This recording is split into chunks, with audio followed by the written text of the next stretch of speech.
Synopsis. In a city where justice is a facade and power defines survival, Isaac Valen, a renowned lawyer with an impeccable record and a commanding presence, is assigned to represent Rhett Cassian, a notorious gangster who is accused of orchestrating a brutal massacre. Rhett, a man with a haunted past and a dangerously obsessive personality, finds himself drawn to Isaac, not just for his brilliance, but for his unyielding sense of control. What starts as an uneasy professional relationship spirals into a complex web of obsession, desire, and danger. Rhett's fixation with Isaac goes beyond the professional, and Isaac is forced to navigate not only the legal battle, but also Rhett's unpredictable and volatile attention. As the case unfolds, secrets from both their pasts resurface, threatening to unravel them both. Isaac must decide whether he can outmaneuver Rhett's growing obsession, or if he's already ensnared in a game where the stakes are his own freedom, and perhaps his heart. Chapter 1. The Client. The courthouse loomed like a monolith against the morning haze, its cold stone walls reflecting the unforgiving justice system it housed. Isaac Valen stepped out of his sleek black car, his tailored suit hugging his frame with precision. The weight of his reputation hung heavy on his shoulders, one of the best defense attorneys in the city. His every step exuded confidence, his briefcase in hand, and an unreadable expression masking the storm of thoughts inside. Today was different. Today, his client wasn't just another politician, corporate criminal, or socialite. Today, he was meeting Rhett Cassian. The name alone sent whispers down the halls of power. Rhett wasn't just a gangster. He was the boogeyman of the city's underworld. A man whose name was tied to countless unsolved murders, extortion schemes, and most recently, the brutal massacre of a rival gang that left the police baffled. Isaac didn't pick this case. It was handed to him by someone far higher in the chain of command, someone with enough pull to ensure he couldn't refuse. "Good luck in there," muttered the guard as he escorted Isaac through the cold, sterile corridors of the high-security prison. The guard didn't look him in the eyes, his unease palpable. Isaac didn't respond. He didn't need luck. He needed to survive this meeting. The first meeting. The room was small, bare, with a thick sheet of glass separating the visitor's area from the inmate's side. Rhett was already seated when Isaac walked in. The man was nothing like he'd imagined. Rhett Cassian wasn't hulking or brutish like most gangsters Isaac had represented in the past. He was tall but lean, his sharp cheekbones and dark piercing eyes framed by tousled black hair. His tattoos snaked down his neck, disappearing beneath the collar of his jumpsuit. Yet it wasn't his appearance that made Isaac pause. It was the way Rhett looked at him, like a predator watching prey.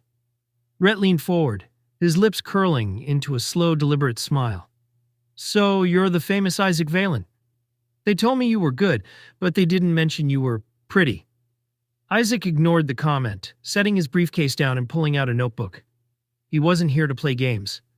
"Mr. Cassian, I'm your attorney. My job is to represent you in court and ensure you get a fair trial, regardless of the charges against you." Isaac began, his tone clipped and professional. "Fair trial?" Rhett chuckled, his voice low and smooth. "Let's not waste time pretending we live in a world where fairness exists. We both know I'm guilty." Isaac raised an eyebrow. "Then why plead not guilty?" Rhett's smile widened, his eyes glinting with something dark and dangerous. "Because I like a challenge, and I think you do too." Isaac's jaw tightened. He was used to difficult clients, but something about Rhett's demeanor unsettled him. He decided to press on. "I need you to cooperate fully if you want me to build a defense." "What do you like, Isaac?" Rhett interrupted, his voice dropping to a near whisper. "What keeps you up at night?" Isaac froze, his pen hovering over the notebook. "Excuse me?" "I've read about you. Seen your interviews. You're the guy who saves the untouchables, the white knight in a sea of corruption. But I wonder, is it just for show, or is there something darker underneath all that righteousness?" Isaac's patience snapped. He closed his notebook with a sharp snap and met Rhett's gaze head-on. "If you're done playing mind games, we can proceed with your defense. Otherwise, I'll have no problem leaving you to rot here." For a moment, silence hung heavy in the room. Then Rhett leaned back in his chair, his smile never faltering. "Oh, Isaac, I like you already. This is going to be fun." After the meeting. The prison door slammed shut behind him, and Isaac inhaled deeply, the cool air filling his lungs. His hands trembled slightly as he unlocked his car, but his face betrayed no emotion. He'd dealt with monsters before, but none like Rhett Cassian. This wasn't just another case, it was a labyrinth, and he wasn't sure if he could find his way out. As he drove away, he couldn't shake the feeling of Rhett's eyes on him, like shadows that clung to his soul. Isaac didn't realize it yet, but this was only the beginning. Chapter 2. The Spider's Web. The sound of the espresso machine hummed faintly as Isaac sat in his dimly lit office going over Rhett's case file. Stacks of documents surrounded him, police reports, forensic evidence, witness statements. The brutality of the massacre Rhett was accused of was sickening. 19 bodies, all mutilated beyond recognition. Elsak's hands paused over a particularly graphic photograph, his stomach twisting in knots. He'd seen his share of gore as a defense attorney, but this crime scene spoke of rage unrestrained, calculated rage. What unsettled him even more was how little the evidence truly tied Rhett to the scene. Everything was circumstantial. Witness testimony claiming they'd seen Rhett leaving the area, a bloody knife found in his apartment, traces of gunpowder on his jacket. A smart defense could tear this case apart. Isaac leaned back in his chair, rubbing his temples. Why had Rhett confessed during their meeting? If the man truly was guilty, he wasn't trying very hard to hide it. Or was it just another game? The knock at his office door startled him out of his thoughts. Isaac frowned, glancing at his watch. 11:45 p.m. "Come in," he called, his voice steady despite his unease. The door opened slowly, revealing a silhouette Isaac didn't expect to see. Standing there, dressed in a leather jacket and dark jeans, was Rhett Cassian. Isaac's body tensed. This shouldn't have been possible. How the hell did you get out of prison? Rhett stepped inside, closing the door behind him with a soft click. His movements were calm, deliberate, as if he had all the time in the world. Let's just say, I have friends in high places. Isaac shot to his feet, his voice sharp. You showing up here could ruin your case. If the police find out, they won't, Rhett interrupted, his tone smooth but with a dangerous edge. He moved closer, his presence filling the room. I needed to see you. Alone. Isaac took a step back, his mind racing. This isn't a game, Rhett. Whatever you think you're doing. I like you, Elsak, Rhett said, his voice soft but firm, cutting through Elsak's protests. There's something about you, the way you carry yourself, the way you look at me like you're not afraid, even though I can see you are. Elsak swallowed hard, forcing himself to hold Rhett's gaze. You don't know me. Rhett smirked, his dark eyes glinting in the low light. Oh, I know more about you than you think, the perfect lawyer with the perfect record. The man who buries his past so deep he thinks no one can find it. But I will, Isaac. I'll dig it up piece by piece until I see the real you. Isaac's jaw tightened. You're delusional. If you think you can intimidate me. Who said anything about intimidation? Rhett's voice dropped to a whisper as closed the distance between them. This isn't about power. This is about you and me. Isaac's breath hitched as Rhett reached out, his fingers brushing against the cuff of Elsak's sleeve. The touch was light, almost reverent, but it sent a shiver down his spine. Get out, Isaac said, his voice firm despite the tension in the air. For a moment, Rhett didn't move. Then he smiled, a slow, predatory smile that promised this wasn't the end. I'll go, for now. As Rhett turned and walked out, Isaac's knees nearly buckled. He sank back into his chair, his mind racing. Rhett Cassian wasn't just a client. He was a storm, and Isaac was caught in its eye. Isaac barely slept, the events of the previous night playing on a loop in his mind.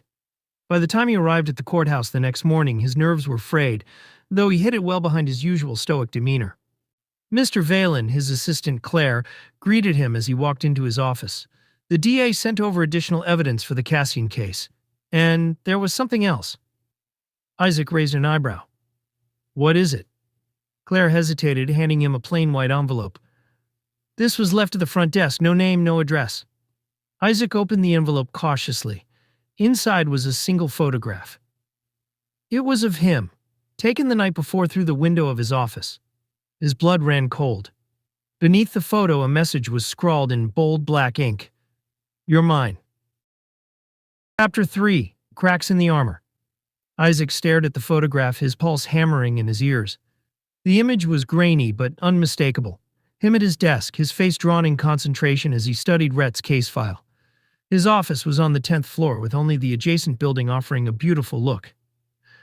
Whoever had taken this had gone to great lengths, and the message beneath it? It wasn't a threat, it was a claim.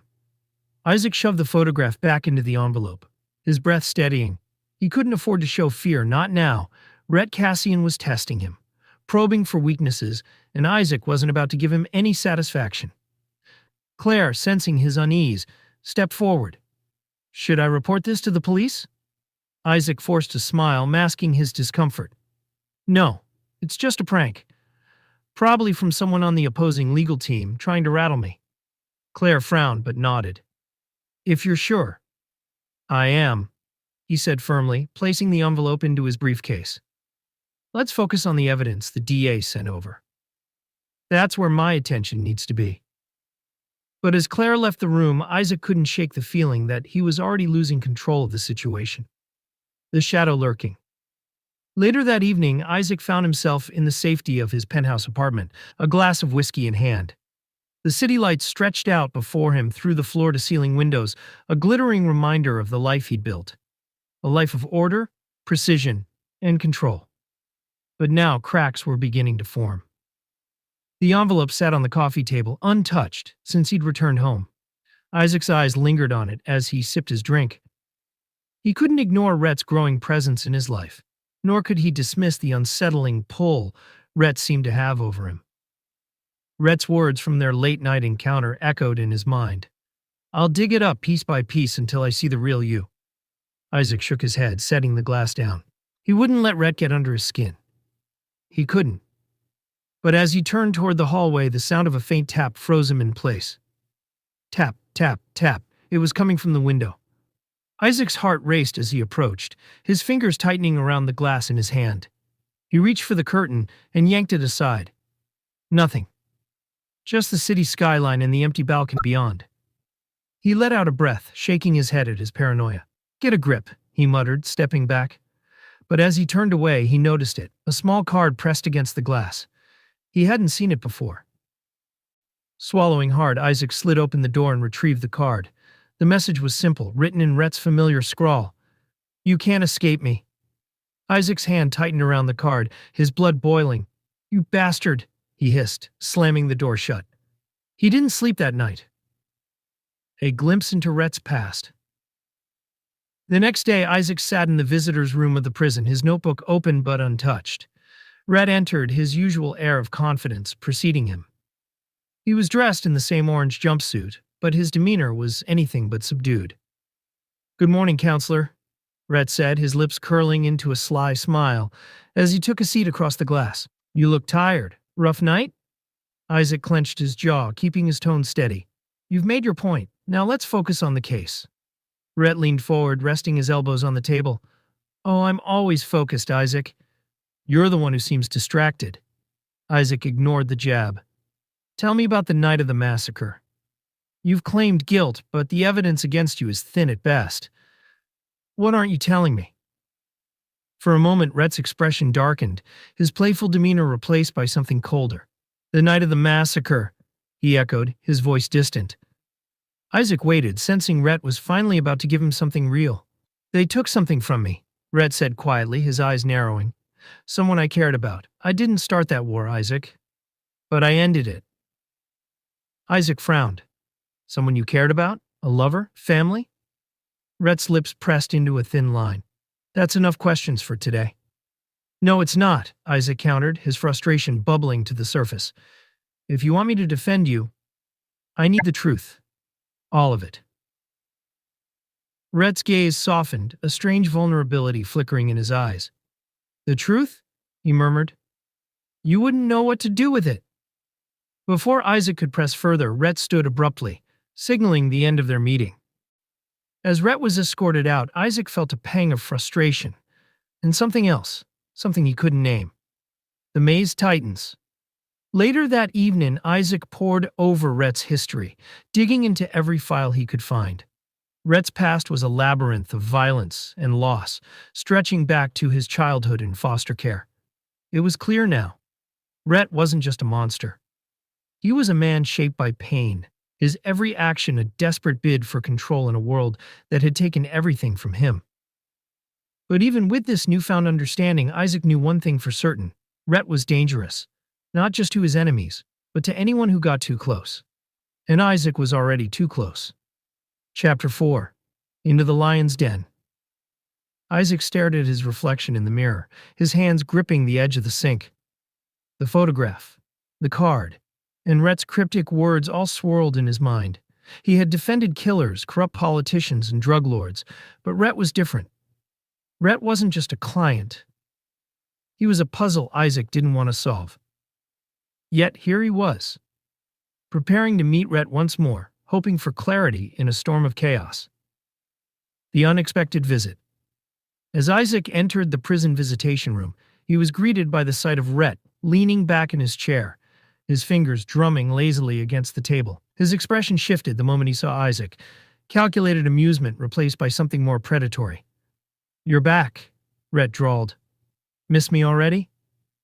Isaac set his briefcase down, ignoring the comment. "We need to talk. No games, no distractions, just the truth." Rhett leaned forward, resting his elbows on the table. "The truth is subjective, counselor. But fine. Ask your questions." Isaac met his gaze, steel in his voice. "Why did you plead guilty? And don't give me some cryptic nonsense about challenges." For the first time, Rhett's smile faltered. His eyes darkened, a flicker of something raw and unguarded crossing his face. "They took someone from me," Rhett said quietly, "someone I loved. I wanted to send a message." Isaac's pen hovered over his notebook. "Who did they take?" Rhett's jaw tightened. "You're prying into places you shouldn't, counselor. But if you want the truth, here it is. This city isn't built on laws and order. It's built on blood and fear. And people like me? We're the foundation." Isaac exhaled slowly, his grip tightening on the pen. "If you keep hiding details, I can't help you. Do you want to win this case or not?" Rhett leaned back, a slow smile creeping onto his lips. "Oh, Isaac, I've already won. You're sitting here unraveling yourself for me. That's a victory." Isaac's patience snapped. He closed his notebook with a sharp clap and stood. "You're impossible. If you don't cooperate, I'll walk away from this case." As he turned to leave, Rhett's voice stopped him cold. "Do you think you can walk away, Isaac? I know you better than you think. You're not afraid of me. You're afraid of what I'll make you feel." Isaac didn't respond. His jaw clenched as he stormed out of the room. That night, the apartment was silent as Isaac returned home, his exhaustion weighing heavily on him. He poured himself a drink, but before he could take a sip, his phone buzzed. A message. "You can't escape me." Isaac's heart pounded as he stared at the words. The sender was anonymous, but he didn't need a name to know who it was. Chapter 5. The Breaking Point. Rhett's warning. The next day, Isaac sat at his desk, the weight of the situation bearing down on him. He had made no progress with the case, and Rhett's obsession was seeping into every aspect of his life. He couldn't ignore it any longer. Just as he began drafting an email to request reassignment, his office phone rang. "Valen," he answered curtly. "Isaac." Rhett's voice came through, smooth and confident. "We need to talk." "How did you get this number?" Isaac demanded, his voice tight with anger. Rhett chuckled. "I have my ways. Listen, there's something you need to know. You think this case is about guilt or innocence, but it's not. It's about survival. Yours." Isaac frowned, his grip on the phone tightening. "What are you talking about?" "You've been digging into my past," Rhett said. "That's good, but you're not the only one watching. The people I fought that night, they don't care about courts or lawyers. They'll come for you if they think you're too close." A chill ran down Isaac's spine. "Is that a threat?" "No," Rhett said, his tone suddenly serious. "It's a warning. Stay close to me and I can protect you." Isaac hesitated, his mind racing. Was this another manipulation? Or was Rhett telling the truth? The first attack. That evening, as Isaac left his office, he felt the weight of Rhett's words pressing on him. The city streets were quieter than usual, the air heavy with an unsettling stillness. Halfway to his car, he heard the faint sound of footsteps behind him. Isaac turned, his pulse quickening. but the street was empty. He quickened his pace, his breath shallow, until a shadow moved in his periphery. A man stepped out of an alley, a knife glinting in his hand. "You're Valen, right?" the man sneered. "You should have stayed out of Cassian's business." Before Isaac could react, the man lunged. But then, out of nowhere, another figure appeared. Quick, brutal, and efficient. Rhett. The fight was over in seconds, the attacker lying unconscious on the ground. Rhett turned to Isaac, blood splattered on his shirt, but a triumphant grin on his face. "See?" Rhett said, his voice low. "I told you. You're mine to protect." Isaac's chest heaved as he stared at Rhett, his emotions a whirlwind of anger, fear, and something he couldn't name. "What the hell are you doing here?" Isaac snapped. "Saving your life," Rhett replied simply. Isaac glared at him, but the words that left his mouth betrayed his resolve. "I didn't ask for your help." Rhett stepped closer, his eyes softening. "You don't have to ask, Isaac. You're already in my web." Isaac swallowed hard, his heart pounding as Rhett's words hang in the air. Chapter 6: Threads of Trust. The adrenaline from the attack hadn't left Isaac as he paced his apartment, trying to process what had happened. Rhett had saved his life, but the implications of his involvement were far from comforting. "Damn it," Isaac muttered, running a hand through his hair. There was a knock at the door. Isaac froze, his heart lurching. He hadn't called the police, but he expected them to show up eventually. Someone had to have seen the scuffle. But when he opened the door, it wasn't the police. It was Rhett. His shirt was still stained with blood, though he'd discarded his jacket. His dark eyes swept over Isaac, a smirk playing at his lips. "You could say thank you," Rhett said, stepping inside without waiting for an invitation. "You shouldn't be here," Isaac snapped, shutting the door. Rhett leaned against the wall, unbothered by the outburst. "We need to talk." "I don't think we do," Isaac said, his voice tight. "You've made it clear that you enjoy meddling in my life. But this? This was too far." Rhett straightened, his smirk fading. "That man wasn't acting alone, Isaac. He's part of a bigger network. They don't just kill.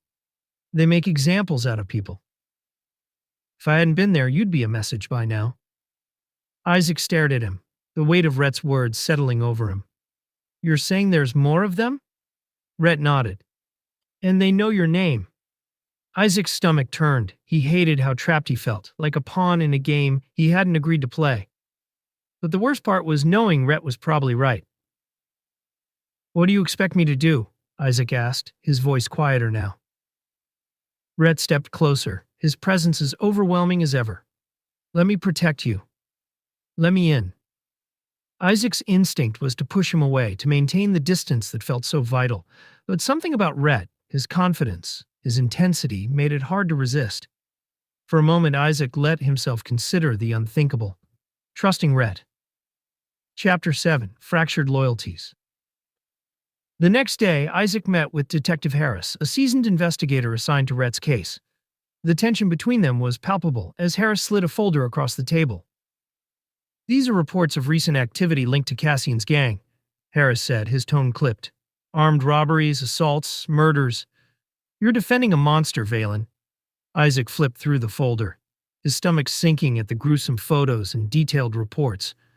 "And yet the evidence against him for the massacre is weak," he countered. Harris leaned forward, his eyes narrowing. "Because Cassian knows how to clean up after himself. But don't let his charm fool you. He's dangerous, and he'll drag you down with him if you're not careful." Isaac closed the folder, his mind a whirlwind of doubt. He wanted to believe he could separate himself from Rhett's world. But the attack the night before had proven otherwise. As he left the precinct, Isaac's phone buzzed. A message from an unknown number. "Meeting with Harris won't save you. You're in too deep." Isaac's chest tightened as he scanned the street, paranoia creeping in. The dinner invitation. That evening, Isaac found himself in an upscale restaurant, the kind of place where deals were made behind closed doors. Rhett had sent him an invitation, an actual handwritten note that had been delivered to his office. He didn't know why he'd come. Maybe it was curiosity, or maybe he was tired of fighting Rhett's pull. Rhett was already waiting, seated at a corner table. He looked out of place among the polished clientele, his sharp features and confident demeanor radiating danger. "Counselor," Rhett greeted as Isaac sat down. "You look tense. Relax. Tonight's about enjoying ourselves." Isaac shot him a glare. "You've put me in the crosshairs of a criminal network? Forgive me if I'm not in the mood for wine and appetizers." Rhett chuckled, pouring a glass of red wine. "You're alive, aren't you? That's worth celebrating." Isaac leaned forward, lowering his voice. "What's your endgame, Rhett? Why are you doing this?" Rhett's expression softened, the mask of arrogance slipping for a moment. "Because you fascinate me, Isaac. You're the first person who's ever looked at me and seen more than the monster." Isaac froze, caught off guard by the vulnerability in Rhett's voice. "But don't mistake this for weakness," Rhett continued, his eyes darkening. "I'll burn the whole world down before I let anyone take you from me." Isaac's heart pounded as Rhett's words hung in the air. For the first time, he saw the full scope of what he'd gotten himself into. Rhett wasn't just a client or a criminal. He was a force of nature, and Isaac wasn't sure he could survive the storm. Chapter 8. Unraveling the Walls. Isaac didn't know why he let Rhett back into his apartment that night. Maybe it was exhaustion, or maybe it was the way Rhett's voice softened whenever they were alone, his arrogance replaced with something dangerously close to sincerity. Rhett sat on the couch, his intense gaze never leaving Isaac, who stood by the kitchen counter nursing a glass of whiskey. "You're quiet tonight," Rhett said, his tone low, almost soothing. Isaac sighed, setting the glass down. "I don't know what you want from me, Rhett. 1 minute, you're threatening my sanity, and the next, you're saving my life." Rhett's lips curled into a faint smile. "Maybe I want it all. Your anger, your fear, your trust. You're not like the others, Isaac. You don't run even when you should." Isaac leaned against the counter, his arms crossed. "And what does that make me? Brave or just stupid?" Rhett stood, his movements deliberate, as he closed the distance between them. "It makes you mine," he said softly, his fingers brushing against Isaac's cheek. Isaac froze, his breath hitching at the unexpected touch. He should have pulled away, but instead he leaned into it, his resolve crumbling. "You're impossible," Isaac whispered, his voice laced with frustration. Rhett's smile widened. "And yet you can't seem to stay away." Their lips met, the kiss intense and unrelenting. It was a clash of power and surrender, of two forces colliding in a way neither could fully control. For the first time, Isaac let himself give in into that night to Rhett. Chapter 9. A New Beginning. The weeks that followed were a whirlwind. Isaac's days were still consumed by the case, but his nights were no longer solitary. Rhett's presence became a constant, a shadow he couldn't shake and didn't want to. Despite the chaos surrounding them, an unspoken understanding began to form. Rhett's possessiveness softened, and Isaac's guarded nature started to fade. One evening, as they lay tangled in bed, Rhett traced patterns on Isaac's bare skin. "I've always been good at breaking things," Rhett murmured. "But with you, I want to build something." Isaac turned to him, his heart skipping a beat. "I don't know what that looks like, Rhett. My life isn't simple." "Neither is mine," Rhett said with a smirk. "But that's what makes us work." Isaac laughed softly, shaking his head. "You're impossible." "And you're irresistible," Rhett countered, pulling him closer. Weeks turned into months, and the trial loomed closer. But amidst the chaos, something shifted in Isaac. He found himself feeling different. At first, he attributed it to stress. The nausea, the fatigue, it all made sense. But when it persisted, he decided to see a doctor. Sitting in the sterile exam room, Isaac could hardly believe what he was hearing. "You're pregnant," the doctor said, her tone gentle but firm. Isaac blinked, the words not registering at first. "That's not possible," he stammered. The doctor offered a reassuring smile. "It's rare, but it happens. Given your symptoms and the results, there's no doubt about it." Isaac left the office in a daze, his mind racing. How was he supposed to tell Rhett? Chapter 10. A Love Worth Fighting For. Isaac paced the living room, clutching the ultrasound photo in his hand. Rhett was due to arrive any moment, and Isaac's nerves were frayed. When the door opened, Rhett stepped inside, his usual swagger intact. But the moment he saw Isaac's expression, he frowned. "What's wrong?" Isaac hesitated before holding out the photo. I went to the doctor today. Rhett took the photo, his brow furrowing as he studied it. When realization dawned, his eyes widened. Is this? Isaac nodded, his voice barely a whisper. We're having a baby. For the first time, Rhett looked truly speechless. He stared at the photo, then at Isaac, his emotions flickering across his face. Finally, a slow smile spread across his lips. You're serious? He asked, his voice filled with awe. Isaac nodded again, tears brimming in his eyes. I didn't think it was possible, but here we are. Rhett stepped forward, pulling Isaac into his arms.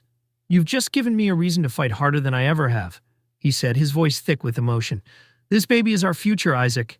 I'll protect you both with everything I have. Isaac buried his face in Rhett's chest, the weight of his fears lifting for the first time. The trial came and went, with Isaac's skillful defense earning Rhett a reduced sentence. Though Rhett still had enemies, his newfound role as a father-to-be gave him a reason to change his ways. Months later, their son was born, a perfect blend of both of them. Rhett held the baby with surprising tenderness, his tough exterior melting away. As Isaac watched them together, he realized that, against all odds, they had found something neither of them thought possible: love, family, and hope for the future.